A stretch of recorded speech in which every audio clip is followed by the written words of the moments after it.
السلام عليكم. الإي دولة نزلت ميزة جديدة اللي هي طريقة استخراج ورقة أعزاب. يعني هي كانت ورقة الأعزاب طلعوها من إدارة الهجرة. هلا صارت الإي دولات، يعني ما بدها تروح لا على إدارة الهجرة في بايزيد أو كان السلطان بيلي. هلا خلينا نسجل دخول نشوف كيف هي الطريقة.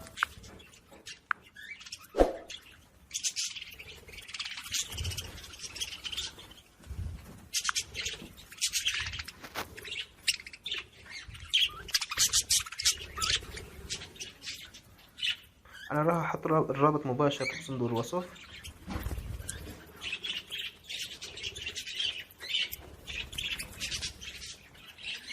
نكبس على هذا الفراغ اللي هو يني بوجهه،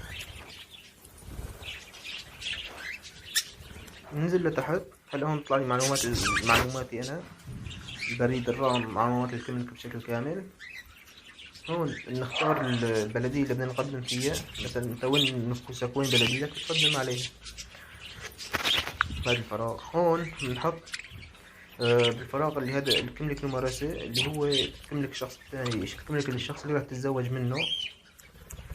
الفراغ الثاني هذا اللي هذا هون رقم الكملك، هون رقم الجواز إذا كان موجود، هون الاسم والكنية، هون تاريخ الميلاد، وهون جنسية الشخص، يعني من وين هو، من سوريا، من العراق، من فلسطين، من أي بلد كان تختار البلد اللي بدك إياه. وهون نختار جنسية الشخص، يعني اللي كان عم بقدم انسى بحط اركيك، إذا كان عم بقدم الاركيك بحطه قبل. بعدين هذا الخيار الأخير اللي هو هذا الخيار، هذا الخيار بنكبس عليه، إذا كبسنا عليه بياخدنا على معرض الصور. بنضيف كلمة الشخص الثاني، يعني إذا كان عنده كلمة أو جواز سفر بنصوره، بنضيفه هون، بنحط دوامات استنى لحتى يجيك الرد. لهون بكون خلص الفيديو. السلام عليكم. إن أعجبك الفيديو لا تنسى الإعجاب والاشتراك في القناة.